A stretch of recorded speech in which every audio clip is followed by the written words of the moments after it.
ಈ global minimum tax ಅಂದರೆ ಏನು? ಇಂತಹ ನಿಯಮ ಇರೋದ್ರಿಂದ ಇವತ್ತು ಭಾರತಕ್ಕೆ ಪ್ರತಿ ವರ್ಷ ಸರಾಸರಿ $10 ಬಿಲಿಯನ್ ಲಾಸ್ ಆಗ್ತಾ ಇದೆ. ಆ್ಯಕ್ಚುಲಿ ಫೇಸ್ಬುಕ್ ತಗೊಂಡ್ರೆ US ಹೊರತಾಗಿ ಭಾರತವೇ ಅವರಿಗೆ highest income revenue generating country.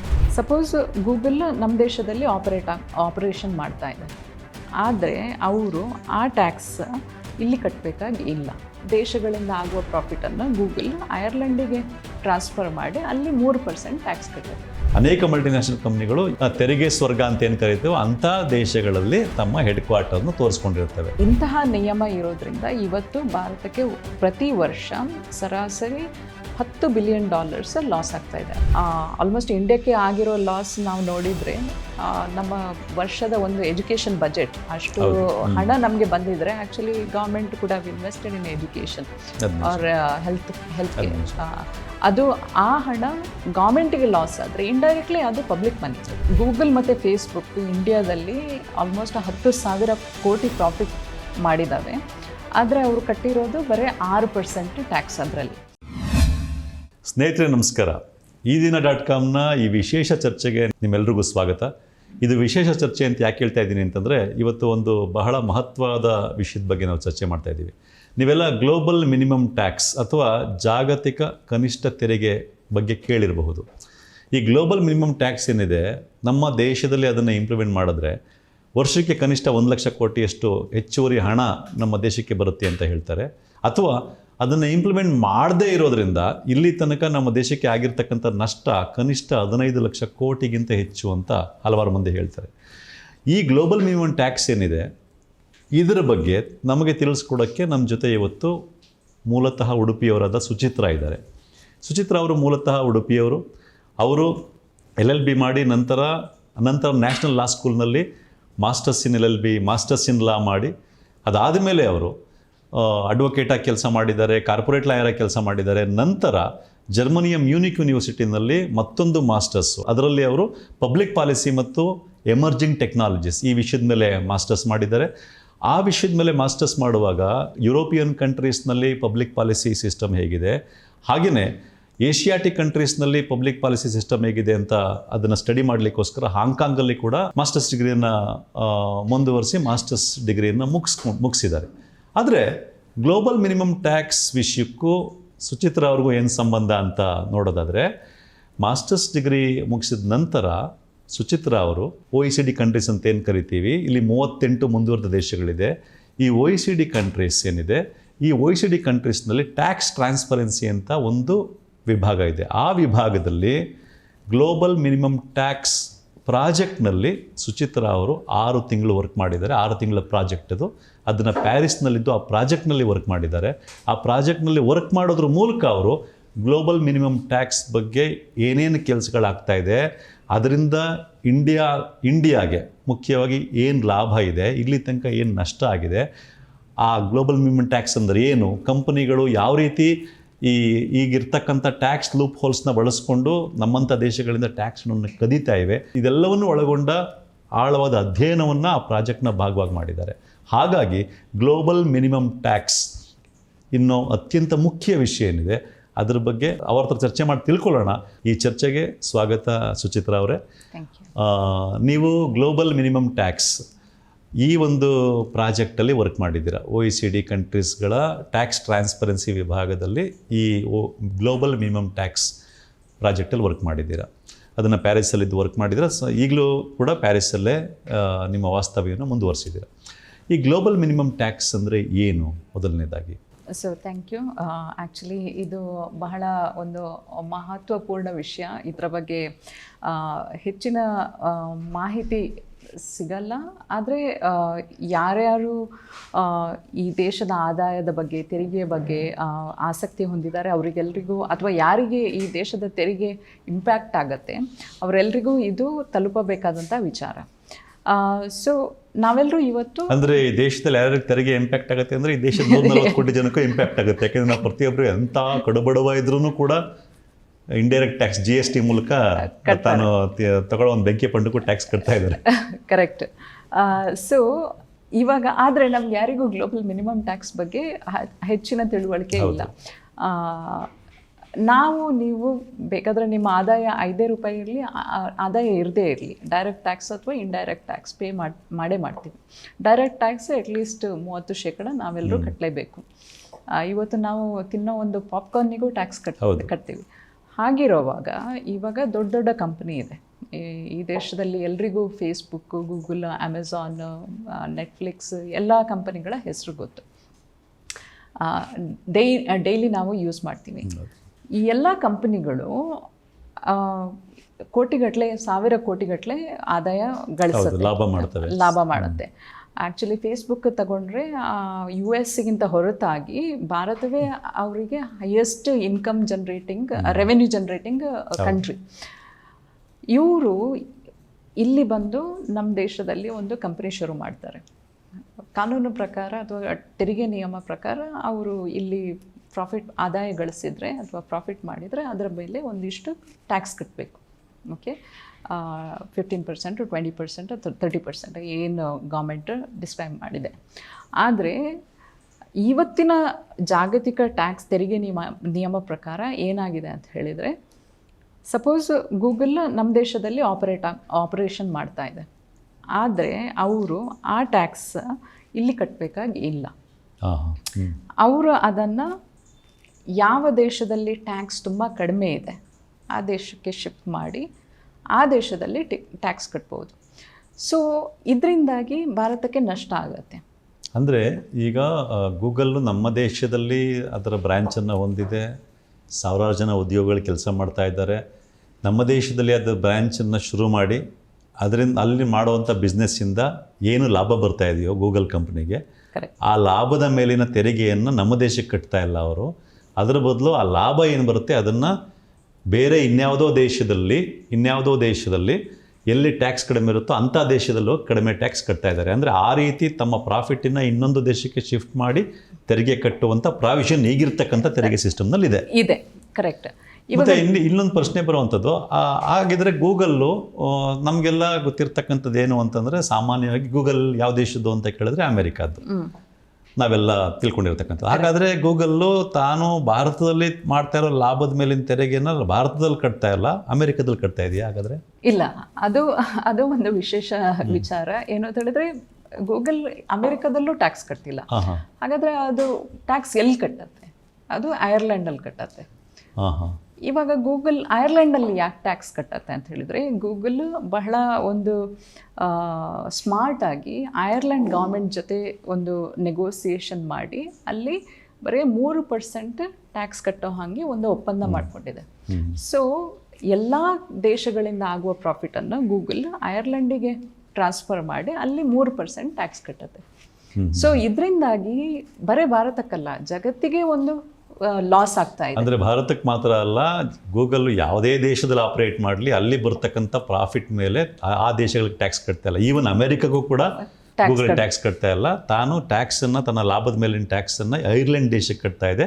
ಯಾಕೆಂದರೆ ಐರ್ಲೆಂಡಲ್ಲಿ ಕೇವಲ 3% ಮಾತ್ರ ಟ್ಯಾಕ್ಸ್ ಕಟ್ಟುವಂಥದ್ದು. ಅಂದರೆ ಇದನ್ನು ಸರಳವಾಗಿ ಅರ್ಥ ಮಾಡ್ಕೊಳ್ಳೋದಾದರೆ, ಗೂಗಲ್ಲು ನಮ್ಮ ದೇಶದಲ್ಲಿ ಆಪರೇಟ್ ಮಾಡ್ತಾ ಇದ್ರೂ ಕೂಡ ಗೂಗಲ್ ಎಲ್ಲಿ ತನ್ನ ಹೆಡ್ ಕ್ವಾರ್ಟರ್ನ ಸ್ಥಾಪಿಸ್ಕೊಂಡಿರ್ತದೋ ಆ ದೇಶದಲ್ಲಿ ಹೋಗಿ ಟ್ಯಾಕ್ಸ್ ಕಟ್ಟುತ್ತೆ, ನಮ್ಮ ದೇಶದಲ್ಲಿ ಟ್ಯಾಕ್ಸ್ ಕಟ್ಟಬೇಕಾಗಿಲ್ಲ. ಕರೆಕ್ಟ್. ಸೊ ಈ ರೀತಿಯ ಒಂದು ತೆರಿಗೆ ನಿಯಮ ಈಗ ಇದೆ. ಇಲ್ಲೂ ಕಟ್ಟಬೇಕು ಅಲ್ಲೂ ಕಟ್ಟಬೇಕು ಅಂದರೆ ಡಬಲ್ ಟ್ಯಾಕ್ಸೇಷನ್ ಆಗುತ್ತೆ ಅಂತ ಹೇಳ್ಬಿಟ್ಟು ಎಲ್ಲಿ ಹೆಡ್ ಕ್ವಾರ್ಟರ್ಸ್ ಮಾಡ್ಕೊಂಡಿದೆಯೋ ಅಲ್ಲಿ ಅವರು ಟ್ಯಾಕ್ಸ್ ಕಟ್ಟಬೇಕು ಅಂತ ಮಾಡ್ಕೊಂಡಿದ್ದಾರೆ. ಅದನ್ನು ಆ ಕಾರಣಕ್ಕೆ ಗೂಗಲ್ ಏನು ಮಾಡಿದೆ ಅಂತಂದರೆ, ಯಾವ ದೇಶದಲ್ಲಿ ಅತ್ಯಂತ ಕಡಿಮೆ ಟ್ಯಾಕ್ಸ್ ಇದೆಯೋ ಅಂಥ ದೇಶದಲ್ಲಿ ತನ್ನ ಹೆಡ್ ಕ್ವಾರ್ಟರ್ನ ತೋರಿಸ್ಕೊಳ್ತಾ ಇದೆ. ಕರೆಕ್ಟ್. ಸೊ ಇದು ನಾಟ್ ಓನ್ಲಿ ಗೂಗಲ್, ದೊಡ್ಡ ದೊಡ್ಡ ಮಲ್ಟಿನ್ಯಾಷನಲ್ ಕಂಪ್ನೀಸ್ ಏನಿದೆ, ಅದು ಫೇಸ್ಬುಕ್ ಆಗಿರ್ಬೋದು, ಅಮೆಝಾನ್ ಆಗಿರಬಹುದು, ನೆಟ್ಫ್ಲಿಕ್ಸ್ ಆಗಿರ್ಬೋದು, ಯಾವುದೇ ದೊಡ್ಡ ಕಂಪ್ನಿಗಳು ತಗೊಂಡ್ರು ಆ ಕಂಪನಿಗಳು ಎಲ್ಲಿ ಅತ್ಯಂತ ಕಡಿಮೆ ಟ್ಯಾಕ್ಸ್ ಇರುವಂಥ ದೇಶಗಳಲ್ಲಿ ತಮ್ಮ ಹೆಡ್ ಕ್ವಾರ್ಟರ್ಸ್ನ ತೋರಿಸ್ಕೊಂಡಿರ್ತವೆ. ಸೊ ಹಾಗಾಗಿ ನಮ್ಮಂಥ ದೇಶಗಳಿಗೆ ಟ್ಯಾಕ್ಸ್ ಕಟ್ಟಲ್ಲ, ಇಲ್ಲಿ ಬಿಸ್ನೆಸ್ ಮಾಡ್ತವೆ, ಎಲ್ಲ ಮಾಡ್ತವೆ, ಅಲ್ಲೋಗಿ ಟ್ಯಾಕ್ಸ್ ಕಟ್ತಾ ಇದ್ದಾವೆ. ಕರೆಕ್ಟ್. ಸೊ ಇದು ಈಗಿರ್ತಕ್ಕಂಥ ವ್ಯವಸ್ಥೆ. ಸೊ ಬಹುಶಃ ಇದೇ ಕಾರಣಕ್ಕೆ ನಾವು ಇಂಡಿಯಾಗೆ ಬೇರೆ ಮಲ್ಟಿನ್ಯಾಷನಲ್ ಕಂಪ್ನಿಗಳಿಂದ ಇಂಡಿಯಾಗೆ ಇನ್ವೆಸ್ಟ್ಮೆಂಟ್ ಬರಬೇಕು, ಮಲ್ಟಿನ್ಯಾಷನಲ್ ಕಂಪ್ನಿಗಳು ಬೇರೆ ದೇಶಗಳಿಂದ ಬಂದು ನಮ್ಮ ದೇಶದಲ್ಲಿ ಬಂಡವಾಳ ಹೂಡಿ ಇಲ್ಲಿ ಅವುಗಳ ಬ್ರಾಂಚ್ಗಳನ್ನ ಸ್ಥಾಪಿಸಿ ಇಲ್ಲಿ ಉದ್ಯೋಗ ಜನರೇಟ್ ಮಾಡಬೇಕು ಅಂತೆಲ್ಲ ಅಂಥ ಕಂಪನಿಗಳಿಗೆ ಭಾರತ ದೇಶದಲ್ಲಿ ಸಬ್ಸಿಡಿಗಳು ಕೊಡ್ತಾರೆ. ನೆಲವನ್ನು ಟ್ಯಾಕ್ಸ್ ಹಾಲಿಡೇಸ್ ಕೊಡ್ತಾರೆ, ನೆಲ ತುಂಬ ಕಡಿಮೆ ರೇಟಿಗೆ ಭೂಮಿ ಕೊಡ್ತಾರೆ, ವಾಟರ್ ಕಡಿಮೆ ಫ್ರೀಯಾಗಿ ಕೊಡ್ತಾರೆ, ವಿದ್ಯುತ್ ಶಕ್ತಿ ಫ್ರೀಯಾಗಿ ಕೊಡ್ತಾರೆ, ಅನೇಕ ಸಬ್ಸಿಡಿಗಳನ್ನ ಕೊಡ್ತಾರೆ, ಟ್ಯಾಕ್ಸ್ ಲ್ಯಾಡಿಸ್ ಕೊಡ್ತಾರೆ ಅವ್ರು ಬರಲಿ ಅಂತೇಳಿ. ಹಾಗೆ ಮಲ್ಟಿನ್ಯಾಷನಲ್ ಕಂಪ್ನೀಸು ಭಾರತಕ್ಕೆ ಬಂದು ಇನ್ವೆಸ್ಟ್ ಮಾಡಿರೋದ್ರಲ್ಲಿ FD ಫಾರಿನ್ ಡೈರೆಕ್ಟ್ ಇನ್ವೆಸ್ಟ್ಮೆಂಟ್ ಏನು ಕರಿತೀವಿ, ನಮ್ಮ ತಿಳುವಳಿಕೆ ಏನು ಅಂತಂದರೆ ಅತಿ ಹೆಚ್ಚಿನ ಕಂಪ್ನಿಗಳು ಅಮೆರಿಕದಿಂದ ಬಂದಿರಬಹುದು, ಜರ್ಮನಿಯಿಂದ ಬಂದಿರ್ಬೋದು, UK ಇಂದ ಬಂದಿರ್ಬೋದು ಅಂತ. ಆದರೆ ಈ ಕಾರಣ ಇಟ್ಕೊಂಡು ನೋಡಿದಾಗ ನಮ್ಗೆ ಅರ್ಥ ಆಗ್ತದೆ ಯಾಕೆ ಅತಿ ಹೆಚ್ಚಿನ ಕಂಪ್ನಿಗಳು ಸಿಂಗಪೂರಿಂದ ಬಂದಿವೆ. ಹತ್ತತ್ರ ಒಂದು 3 ವರ್ಷದಿಂದ ಡಾಟಾ ತೆಗೆದು ನೋಡಿದ್ರೆ 35% of FDI to India came from Singapore. ಅದೇ ರೀತಿ ಮಾರಿಷಸ್ಸಿಂದ, ಕೇಮನ್ ಐಲ್ಯಾಂಡಿಂದ, ಅಂದರೆ ಅನೇಕ ಮಲ್ಟಿನ್ಯಾಷನಲ್ ಕಂಪ್ನಿಗಳು ಎಲ್ಲಿ ಟ್ಯಾಕ್ಸ್ ಕಡಿಮೆ, ಟ್ಯಾಕ್ಸ್ ಹ್ಯಾವೆನ್ಸ್ ಅಂತ ಏನು ಕರಿತೀವೋ, ತೆರಿಗೆ ಸ್ವರ್ಗ ಅಂತ ಏನು ಕರಿತೀವೋ ಅಂಥ ದೇಶಗಳಲ್ಲಿ ತಮ್ಮ ಹೆಡ್ ಕ್ವಾರ್ಟರ್ನ ತೋರಿಸ್ಕೊಂಡಿರ್ತವೆ. ಸೊ ಹೀಗೆ ಇಂಡಿಯಾದಲ್ಲೂ ಕೂಡ ಗೂಗಲು ಸೇರಿದಂಗೆ ಅನೇಕ ಕಂಪ್ನಿಗಳು ಇಂಡಿಯಾಕ್ಕೆ ಟ್ಯಾಕ್ಸ್ ಕಟ್ತಿಲ್ಲ ಅವ್ರು ಮಾಡೋ ಪ್ರಾಫಿಟ್ ಮೇಲೆ. ಸೊ ಇದು ಈಗಿರ್ತಕ್ಕಂಥ ಒಂದು ವ್ಯವಸ್ಥೆ. ಸೊ ಇದರಿಂದಾಗಿ ಇಂತಹ ನಿಯಮ ಇರೋದ್ರಿಂದ ಇವತ್ತು ಭಾರತಕ್ಕೆ ಪ್ರತಿ ವರ್ಷ ಸರಾಸರಿ $10 ಬಿಲಿಯನ್ ಲಾಸ್ ಆಗ್ತಾ ಇದೆ ಅಂತ ಹೇಳಿದ್ರೆ, ಅಂದರೆ ನಮ್ಮ ದೇಶದಲ್ಲಿ ಆಪರೇಟ್ ಮಾಡಿದ್ರು ನಮ್ಮ ದೇಶಕ್ಕೆ ಟ್ಯಾಕ್ಸ್ ಕಟ್ಟದೇ ಇರೋದ್ರಿಂದ ನಮ್ಮ ಭಾರತ ದೇಶಕ್ಕೆ ಲಾಸ್ ಆಗ್ತಾ ಇರ್ತಕ್ಕಂಥದ್ದು ಪ್ರತಿ ವರ್ಷ $10 ಬಿಲಿಯನ್. ಕರೆಕ್ಟ್. ಅಂದರೆ ಸ್ನೇಹಿತರೆ, ನಮ್ಮ ದೇಶ ಏನು ಇವತ್ತು ನಮ್ಮ ದೇಶದಲ್ಲಿ ಮಲ್ಟಿನ್ಯಾಷನಲ್ ಕಂಪ್ನೀಸ್ ಬಂದು ಆಪರೇಟ್ ಮಾಡ್ತವೆ, ಎಲ್ಲ ರೀತಿ ಸಬ್ಸಿಡಿ ತೊಗೊಳ್ತವೆ, ಆದರೆ ಇಲ್ಲಿ ಏನು ಪ್ರಾಫಿಟ್ ಮಾಡ್ತಾವೋ ಆ ಪ್ರಾಫಿಟ್ ಮೇಲಿನ ಟ್ಯಾಕ್ಸನ್ನು ನಮ್ಮ ದೇಶಕ್ಕೆ ಕಟ್ತಾ ಇಲ್ಲ, ಅದರ ಬದಲು ಬೇರೆ ಎಲ್ಲೋ ತೆರಿಗೆ ಸ್ವರ್ಗ ಅಂತ ಕರಿತೀವಲ್ಲ ಅಂಥ ದೇಶಗಳಲ್ಲಿ ಟ್ಯಾಕ್ಸ್ ಕಟ್ತಾ ಇರ್ತವೆ. ಇದರಿಂದ ನಮ್ಮ ದೇಶಕ್ಕೆ ಪ್ರತಿ ವರ್ಷ ಆಗ್ತಾ ಇರ್ತಕ್ಕಂಥ ನಷ್ಟ ಕನಿಷ್ಠ $10 ಬಿಲಿಯನ್ ಅಂದರೆ ಹತ್ತತ್ರ 85,000 ಕೋಟಿಯಿಂದ ನಾವು 1 ಲಕ್ಷ ಕೋಟಿಯಷ್ಟು ಲಾಸ್ ಆಗ್ತಾ ಇದೆ ಅಂತ ಹೇಳ್ಬೋದು. ಸೊ ಈ ಒಂದು ಲೆಕ್ಕಾಚಾರ ತಗೊಂಡು ನೋಡಿದಾಗ ಇಲ್ಲಿ ತನಕ ನಮಗೆ ಈ ಒಂದು ಕಾರಣಕ್ಕೆ ನಮ್ಮ ದೇಶಕ್ಕೆ, ನಮ್ಮ ಇಂಡಿಯಾಕ್ಕೆ ಮಾತ್ರ ಅಂತ ತಗೊಂಡು ನೋಡೋದಾದರೆ ಎಷ್ಟು ಲಾಸ್ ಆಗಿರ್ಬೋದು? ಅದೇ ಈ ವರ್ಷಕ್ಕೆ ಆಲ್ಮೋಸ್ಟ್ ಒಂದು ವರ್ಷಕ್ಕೆ $10 ಬಿಲಿಯನ್ ಲಾಸ್ ಆಗ್ತಾ ಇದೆ ಅಂತೇಳಿ ಹೇಳ್ತಾ ಇದ್ದಾವೆ ವರದಿಗಳ ಪ್ರಕಾರ.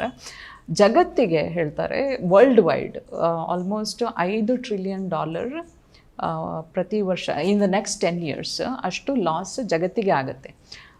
ಆಲ್ಮೋಸ್ಟ್ ಇಂಡಿಯಾಕ್ಕೆ ಆಗಿರೋ ಲಾಸ್ ನಾವು ನೋಡಿದರೆ ನಮ್ಮ ವರ್ಷದ ಒಂದು ಎಜುಕೇಷನ್ ಬಜೆಟ್ ಅಷ್ಟು ಹಣ ನಮಗೆ ಬಂದಿದ್ರೆ, ಆ್ಯಕ್ಚುಲಿ ಗೌರ್ಮೆಂಟ್ ಕೂಡ invested in education or health care, ಅದು ಆ ಹಣ ಗೌರ್ಮೆಂಟಿಗೆ ಲಾಸ್ ಆದರೆ ಇಂಡೈರೆಕ್ಟ್ಲಿ ಅದು ಪಬ್ಲಿಕ್ ಮನಿ.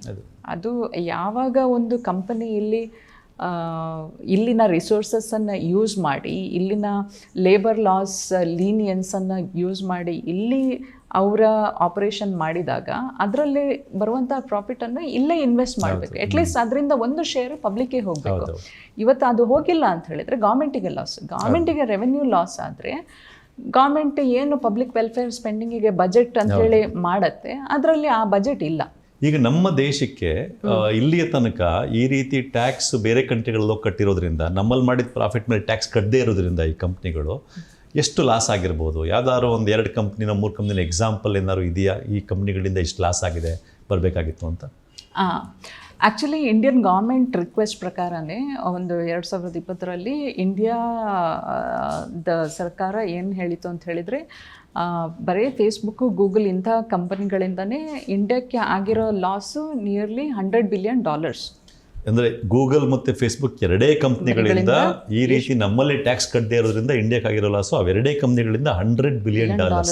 ಅಂದರೆ ಇವತ್ತಿನ ರೂಪಾಯಿ ಲೆಕ್ಕದಲ್ಲಿ ಒಂದು ಡಾಲರ್ಗೆ $85 ಇದೆ ನೋಡೋದಾದರೆ ಅವೆರಡೇ ಕಂಪ್ನಿಗಳಿಂದ ಈಗ ಇರ್ತಕ್ಕಂಥ ತೆರಿಗೆ ಪದ್ಧತಿಯಿಂದ ಆಗಿರ್ತಕ್ಕಂಥ ಲಾಸು 8.5 ಲಕ್ಷ ಕೋಟಿ ರೂಪಾಯಿಗಳು. ಅಂದರೆ ಉಳಿದ ಅನೇಕ ಕಂಪ್ನಿಗಳನ್ನ ಸೇರಿಸ್ಕೊಂಡು ಲೆಕ್ಕ ಹಾಕಿದ್ರೆ it may go up to minimum 15 lakh crore rupees. ಅಂದರೆ ಏನು ಹೋದ ವರ್ಷದ ಬಜೆಟ್ ಸೈಜ್ ಇದೆಯಲ್ಲ, ಇಂಡಿಯನ್ ಗೌರ್ಮೆಂಟ್ ಬಜೆಟ್ ಸೈಜು, ಅದರ 30% ಅಷ್ಟು ಜಾಸ್ತಿ ಹಣ ಇಲ್ಲಿಯ ತನಕ ನಮಗೆ ಈ ತೆರಿಗೆ ಪದ್ಧತಿಯಿಂದ ನಷ್ಟ ಆಗಿದೆ. It's a huge amount.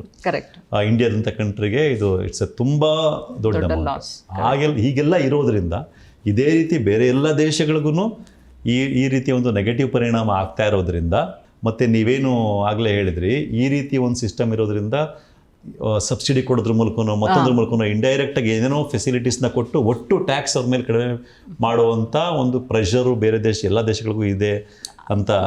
ಇವೆಲ್ಲ ಕಾರಣಗಳ ಒಟ್ಟು ಒಂದು ಇದರಿಂದಾಗಿ ಇವತ್ತು ಗ್ಲೋಬಲ್ ಮಿನಿಮಮ್ ಟ್ಯಾಕ್ಸ್ ಅನ್ನೋದು ಮುನ್ನೆಲೆಗೆ ಬಂದಿದೆ. ಈಗ ನೀವು ಗ್ಲೋಬಲ್ ಮಿನಿಮಮ್ ಟ್ಯಾಕ್ಸ್ ಅಂದ್ರೆ ಏನು? ಗ್ಲೋಬಲ್ ಮಿನಿಮಮ್ ಟ್ಯಾಕ್ಸ್ ಅಂದರೆ ಎಲ್ಲ ಕಡೆಗೂ ಒಂದೇ ಟ್ಯಾಕ್ಸ್ ಇರ್ತದೆ, ಅದರಿಂದ ಎಷ್ಟು ಅನುಕೂಲ, ಯಾವ ರೀತಿ ಅನುಕೂಲ ಆಗುತ್ತೆ. ಬೇಸಿಕಲಿ ಗ್ಲೋಬಲ್ ಮಿನಿಮಮ್ ಟ್ಯಾಕ್ಸ್ ಅಂದರೆ ಏನು, ಅದನ್ನು ಇಂಪ್ಲಿಮೆಂಟ್ ಮಾಡೋ ರೀತಿ ಮತ್ತೊಂದನ್ನು ಅದು ಹೇಗಿದೆ ಅನ್ನೋದನ್ನು ನಿಮ್ಮ ಪ್ರಾಜೆಕ್ಟಲ್ಲೂ ಅದನ್ನೇ ವರ್ಕ್ ಮಾಡಿದ್ದೀರಾ, ಏನಾಗ್ತಾ ಇದೆ ಅಂತ ಹೇಳ್ಬಿಟ್ಟು ಅದ್ರ ಬಗ್ಗೆ ಹೇಳ್ಬೋದು. ಆ್ಯಕ್ಚುಲಿ ಗ್ಲೋಬಲ್ ಮಿನಿಮಮ್ ಟ್ಯಾಕ್ಸ್ ಅಂತ ಹೇಳಿದರೆ ಇವಾಗ ಒಂದು OECD ಪ್ರಪೋಸ್ ಮಾಡಿರೋವಂಥದ್ದು. Almost even G7 countries, G20 countries, India ಕೂಡ ಒಂದು ಸಿಗ್ನೇಟ್ರಿ.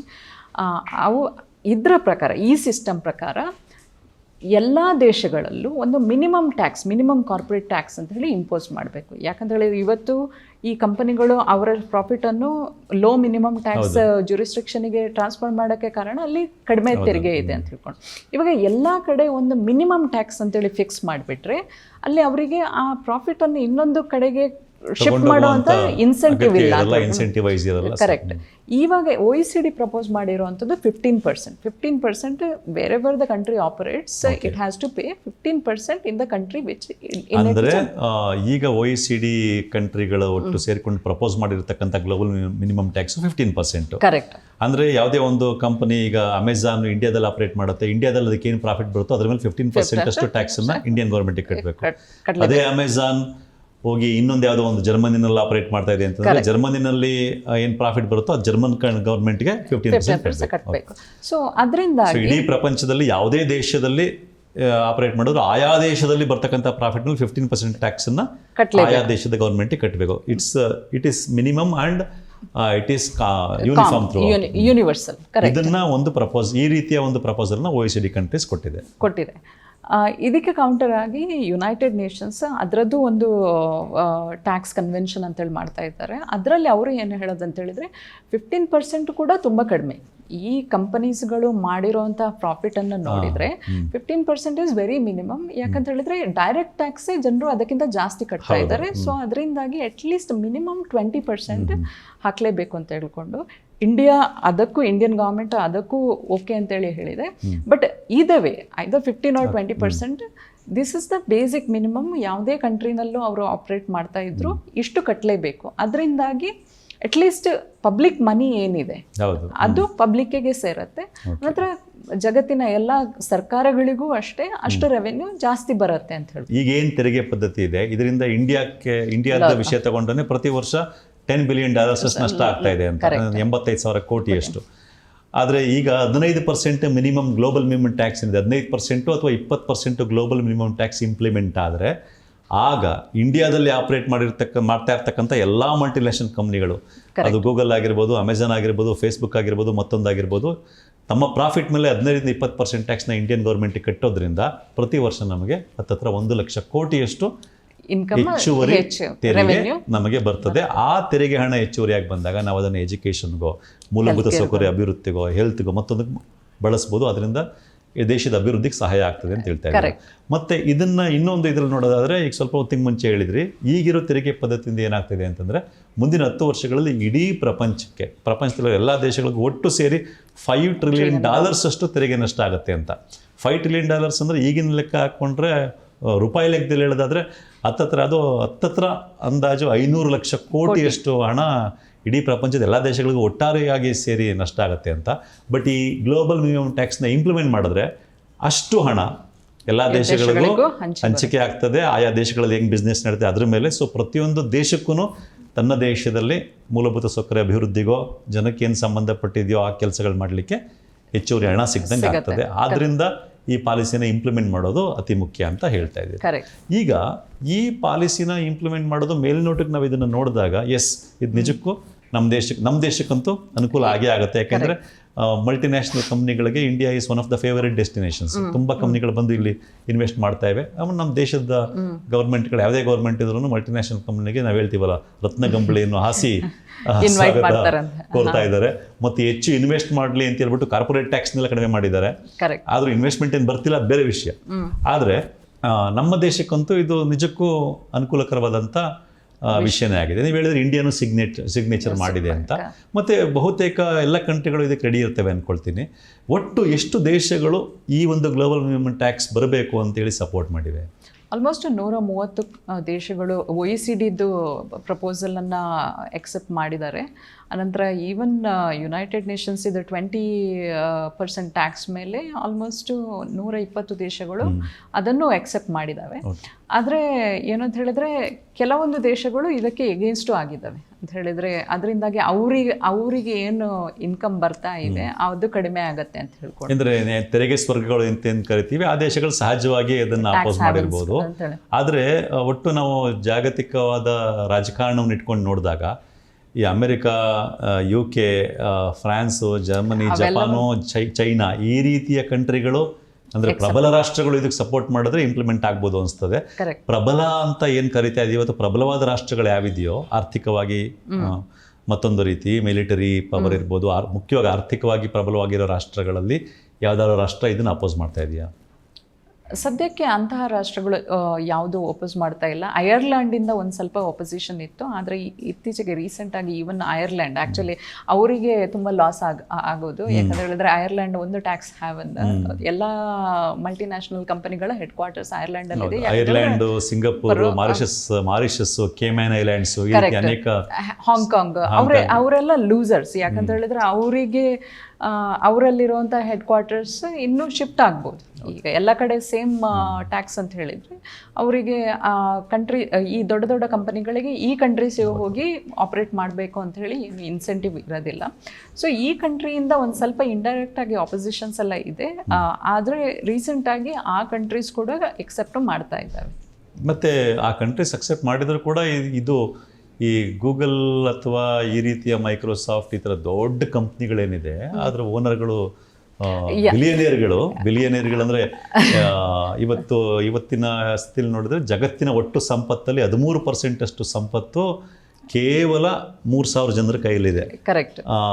ಹೀಗಿರೋದ್ರಿಂದ ಈ ಒಂದು ಸಿಸ್ಟಮ್ ಬರೋದ್ರಿಂದ ಆ ಥರ ದೊಡ್ಡ ದೊಡ್ಡ ಕಂಪ್ನಿಗಳು they will B under huge loss ಅಲ್ಲ, ಪ್ರಾಫಿಟಲ್ಲಿ ಕಡಿಮೆ ಆಗುತ್ತೆ ಅಷ್ಟೇ. ಹಾಗಿರುವಾಗ ಆ ಕಂಪ್ನಿಗಳು ಸಿಕ್ಕಾಪಟ್ಟೆ ಪವರ್ಫುಲ್ ಕಂಪ್ನಿಗಳು, ಆ ಕಂಪ್ನಿಗಳು ಲಾಬಿ ಮಾಡೋ ಒಂದು ಸಾಧ್ಯತೆ ಇರ್ತದಲ್ಲ, ಆ ಥರದ್ದು ಏನಾದ್ರು ನಡೀತಾ ಇದೆಯಾ?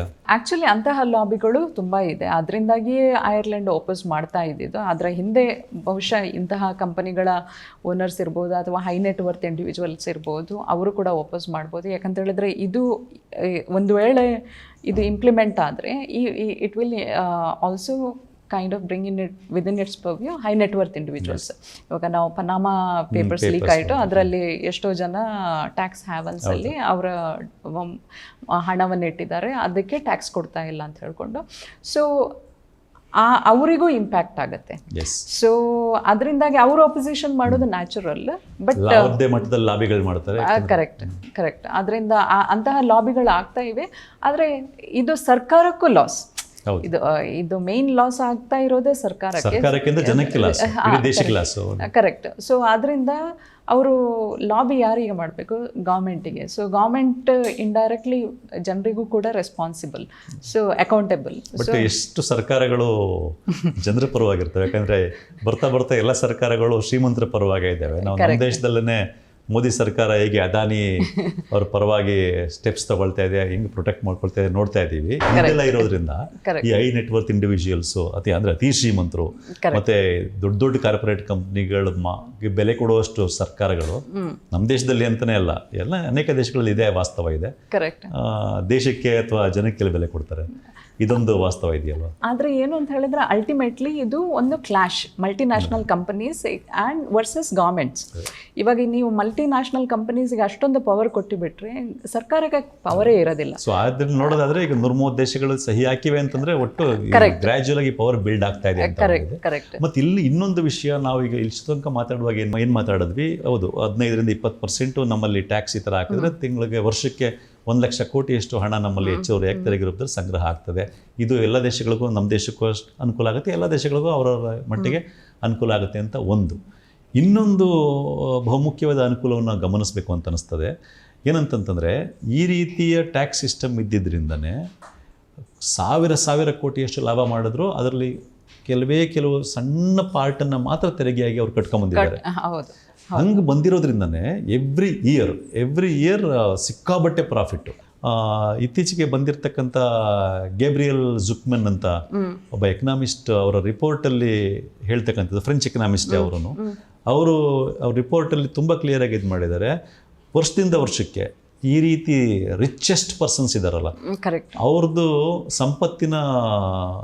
ಸಂಪತ್ತು ಪ್ರತಿ ವರ್ಷದಿಂದ ವರ್ಷಕ್ಕೆ 7% ಅಷ್ಟು ಜಾಸ್ತಿ ಆಗಿದೆ. ಕರೆಕ್ಟ್. ಆದರೆ ಇಡೀ ಜಗತ್ತಿನ ಸಂಪತ್ತು 3.2% ಅಷ್ಟು ಮಾತ್ರ ಜಾಸ್ತಿ ಆಗಿದೆ. ಕರೆಕ್ಟ್. ಈ ಕಾರಣಕ್ಕೆ ಈ ಥರ ಜಾಸ್ತಿ ಆಗಿ ತೆರಿಗೆ ಕಟ್ಟದೆ ಇಡೀ ಜಗತ್ತಿನ ಒಟ್ಟು ಸಂಪತ್ತಿನಲ್ಲಿ 13% ಅಷ್ಟು ಸಂಪತ್ತು ಕೇವಲ 3,000 ಜನ ಅಲ್ಟ್ರಾ ರಿಚ್ ಪೀಪಲ್ ಕೈಲಿದೆ ಅಂತ. ಇದು ದೊಡ್ಡ ಅಸಮಾನತೆಯನ್ನು ಸೃಷ್ಟಿ ಮಾಡಿದೆ. ಮತ್ತು ನೀವು ಹೇಳ್ತೀನಿ ಗೌರ್ಮೆಂಟ್ಗಳಿಗೂ ರೆವಿನ್ಯೂ ಮೇಲೆ ಭಾಳ ಹೊಡೆತ ಕೊಟ್ಟಿದೆ. ಮತ್ತು ಅಸಮಾನತೆ ಸೃಷ್ಟಿ ಮಾಡಿರ್ತಕ್ಕಂಥದ್ದು ಇಡೀ ಸಮಾಜ ಒಟ್ಟಾಗಿ ಅಭಿವೃದ್ಧಿ ಆಗಲಿಕ್ಕೂ ದೊಡ್ಡ ತೊಡಕಾಗಿ ಇದಾಗಿದೆ. ಈ ದೃಷ್ಟಿಯಿಂದ ನೋಡಿದಾಗ್ಲೂ ಗ್ಲೋಬಲ್ ಮಿನಿಮಮ್ ಟ್ಯಾಕ್ಸ್ ಅನ್ನೋದು ದೇಶ ಸರ್ಕಾರಗಳಿಗೆ ಒಂದು ಹೆಚ್ಚುವರಿ ಹಣ ಅಷ್ಟೇ ಅಲ್ಲ, ಅಸಮಾನತೆಯನ್ನು ಕಡಿಮೆ ಮಾಡೋದ್ರಲ್ಲೂ ಕೂಡ ಭಾಳ ಇಂಪಾರ್ಟೆಂಟ್ ರೋಲ್ ವಹಿಸುತ್ತೆ ಅಲ್ವಾ ಅಂತ. ಕರೆಕ್ಟ್. ಅದು ನಿಜ. ಯಾಕಂತ ಹೇಳಿದರೆ ಒಂದು ಆರ್ಗ್ಯುಮೆಂಟ್ ಯುನೈಟೆಡ್ ನೇಷನ್ಸು ಆಮೇಲೆ OECD one of the main argument ಯಾಕೆ ನಮಗೆ ಈ ಜಾಗತಿಕ ಕನಿಷ್ಠ ತೆರಿಗೆ ಬೇಕು ಅಂತ ಹೇಳಿದರೆ ಟು ಎಲಿಮಿನೇಟ್ ವರ್ಲ್ಡ್ ಇನ್ಇಕ್ವಾಲಿಟೀಸ್. ಇವತ್ತು ನಾವು ನೋಡ್ತಾ ಇರೋದಂತ ಹೇಳಿದರೆ ಪ್ರಪಂಚದಲ್ಲಿ highest inequality which we have never seen. So ಯಾಕೆ ಇದು ಆಗ್ತಾ ಇದೆ ಅಂತ ಹೇಳಿದರೆ ಜಗತ್ತಿನಲ್ಲಿ ಸಂಪತ್ತು ಕ್ರೋಢೀಕರಣ ಆಗ್ತಾ ಇರೋದು ಬರೀ ಕೆಲವೇ ವ್ಯಕ್ತಿಗಳ ಕೈಯಲ್ಲಿ ಅಥವಾ ಕೆಲವೇ ಕಂಪನಿಗಳ ಕೈಯಲ್ಲಿ. ಸೊ ಈ ಥರ ಹೆಚ್ಚು ಫೇಸ್ಬುಕ್ಕು, ಗೂಗಲ್, ಅಮೆಝಾನ್ ಇಂಥವ್ರ ಕೈಯಲ್ಲಿ ಜಾಸ್ತಿ ಹಣ ಆದರೆ they will be the centre of power. ಡೆಮಾಕ್ರಸಿನಲ್ಲಿ ಈ ಒಂಥರ ಟೆಕ್ನೋಕ್ರಸಿ ಅಂತ ಹೇಳಿ ಆಗ್ತಾ ಇದೆ, ಇವರು ಜಗತ್ತನ್ನು ಆಳೋ ರೀತಿ ಆಗ್ತಾ ಇದೆ. ಸೊ ಅದು ಆಗದೇ ಇರೋದನ್ನು ನೋಡ್ಕೊಳ್ಳಿಕ್ಕೂ ಈ ಥರ ಒಂದು ಜಾಗತಿಕ ಕನಿಷ್ಠ ತೆರಿಗೆ ಅನ್ನೋದು ಇಂಪಾರ್ಟೆಂಟ್. ಆ್ಯಕ್ಚುಲಿ ಇದು ಬಹಳ ಮುಖ್ಯ. ಒಂದು ದೇಶಕ್ಕೆ ಒಂದು ಸ್ವಲ್ಪ ಹೆಚ್ಚುವರಿ ತೆರಿಗೆ ಬರುತ್ತೆ ಅನ್ನೋದಕ್ಕಿಂತಲೂ ಅಸಮಾನತೆಯನ್ನು ಕಡಿಮೆ ಮಾಡುವಲ್ಲಿ ಇದು ಮುಖ್ಯ ಪಾತ್ರ ವಹಿಸ್ತದೆ ಅನ್ನೋದು ಕೂಡ ತುಂಬ ಮುಖ್ಯ ಕಾರಣ ಅಂತ ಅನ್ನಿಸ್ತದೆ. ಸುಚಿತ್ರಾ ಅವರೇ, ಇಷ್ಟೊತ್ತು ನಮ್ಮ ಜೊತೆ ಕೂತ್ಕೊಂಡು ನೀವು ಈ ಪ್ರಾಜೆಕ್ಟಲ್ಲಿ ವರ್ಕ್ ಮಾಡಿದ್ರಿ, ಇದು ಎಲ್ಲ ವಿವರಗಳನ್ನ ತಿಳಿಸ್ಕೊಟ್ಟಿದ್ದೀರಿ.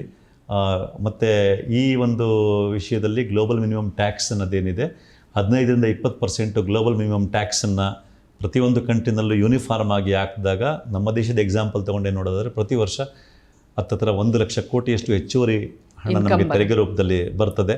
ಸೊ ಇದನ್ನು ನಾವು ನಮ್ಮ ದೇಶದ ಸಮಗ್ರ ಅಭಿವೃದ್ಧಿಗೆ ಬಳಸ್ಬೋದು. ಅಷ್ಟೇ ಅಲ್ಲ, ನಾವು ಇಲ್ಲಿ ತನಕ ಗಮನಿಸಿರೋ ಹಾಗೆ ಗ್ಲೋಬಲೈಸೇಷನ್ ಪೀರಿಯಡಿಂದ ಕಡೆಯ 30 ವರ್ಷಗಳಿಂದ ಜಗತ್ತಿನ ಎಲ್ಲ ಕಂಟ್ರಿಗಳಲ್ಲೂ ಕಾರ್ಪೊರೇಟ್ ಕಂಪ್ನಿಗಳ ಪರವಾದ ಪಾಲಿಸಿಗಳಿಂದನೇ ಇನ್ಇಕ್ವಾಲಿಟಿ ತುಂಬ ಜಾಸ್ತಿ ಆಗಿರೋದು. ಒಟ್ಟು GDP ಬೆಳವಣಿಗೆ ಆಗಿದ್ರು ಕೂಡ ಇನ್ಇಕ್ವಾಲಿಟಿ ಸಮಾಜದಲ್ಲಿ ತುಂಬ ಜಾಸ್ತಿ ಆಗಿರೋದು ನೋಡಿದ್ದೀವಿ. ಈ ಗ್ಲೋಬಲ್ ಮಿನಿಮಮ್ ಟ್ಯಾಕ್ಸು ಇನ್ಇಕ್ವಾಲಿಟಿನೂ ಕಡಿಮೆ ಮಾಡೋದ್ರಲ್ಲಿ ಒಂದು ಪಾತ್ರ ವಹಿಸುತ್ತೆ ಅಂತ ನೀವು ಹೇಳಿದ್ರಿ. ಅದು ನನಗೆ ಬಹಳ ಮುಖ್ಯ ಕಾರಣ ಅಂತ ಅನ್ನಿಸ್ತಿದೆ. ಸೊ ಹಾಗಾಗಿ ಗ್ಲೋಬಲ್ ಮಿನಿಮಮ್ ಟ್ಯಾಕ್ಸ್ ಅಂದರೆ ಏನು ಮತ್ತು ಅದು ಜಾರಿಗೆ ಬರಬೇಕಾದ ಅವಶ್ಯಕತೆ ಇದೆ. ಜಾರಿಗೆ ಬರಬೇಕಾದ್ರೆ ಅದು ಭಾರತ ಅದಕ್ಕೊಂದು ಸಿಗ್ನೇಟರಿ ಆಗಿದ್ದರೂ ಕೂಡ ಇನ್ನೂ ಹೆಚ್ಚಿನ ರೋಲ್ನ ಪ್ಲೇ ಮಾಡಬೇಕಾದ್ರೆ ಈ ಭಾರತದ ಪ್ರಜೆಗಳು, ನಾಗರಿಕರು ನಾವ್ಯಾರಿದ್ದೀವಿ, ನಮ್ಮ ಒಂದು ಪ್ರೆಷರು ಮತ್ತು ನಮ್ಮ ಒಂದು ಪ್ರೆಷರು ಮುಖ್ಯ. ಪ್ರೆಷರ್ ಹಾಕಬೇಕು ನಾವು ಒಳ್ಳೆ ವಿಷಯಕ್ಕೆ ಅಂದಾಗ ತಿಳ್ಕೊಂಡಿರೋದು ಮುಖ್ಯ ವಿಷಯನ. ಹಾಗಾಗಿ ಈ ಚರ್ಚೆನ ಇವತ್ತು ಇಟ್ಕೊಂಡಿದ್ವಿ. ಈ ಚರ್ಚೆಯಲ್ಲಿ ಭಾಗವಹಿಸಿ ಗ್ಲೋಬಲ್ ಮಿನಿಮಮ್ ಟ್ಯಾಕ್ಸ್ ಅಂದ್ರೇನು, ಅದರ ಎಲ್ಲ ವಿವರಗಳನ್ನ, ಅದನ್ನು ಇಂಪ್ಲಿಮೆಂಟ್ ಮಾಡಬೇಕಾದಿರತಕ್ಕಂಥ ಪಾಸಿಟಿವ್ಸ್ ನೆಗೆಟಿವ್ಸ್ ಎಲ್ಲನೂ ತಿಳಿಸ್ಕೊಟ್ಟಂಥ ಸುಚಿತ್ರಾ ಅವ್ರಿಗೆ ಇದೀನ.com ವತಿಯಿಂದ ಧನ್ಯವಾದಗಳು. ನಮಸ್ಕಾರ. ಮತ್ತಷ್ಟು ವಿಶೇಷ ವಿಡಿಯೋಗಳನ್ನು ನೋಡಲು ಮತ್ತು ಹೊಸ ವಿಡಿಯೋಗಳ ಬಗ್ಗೆ ತಿಳಿಯಲು ಇದೀನ.com ಯೂಟ್ಯೂಬ್ ಚಾನೆಲ್ ಸಬ್ಸ್ಕ್ರೈಬ್ ಮಾಡಿ ಮತ್ತು ಬೆಲ್ ಐಕಾನ್ ಕ್ಲಿಕ್ ಮಾಡಿ.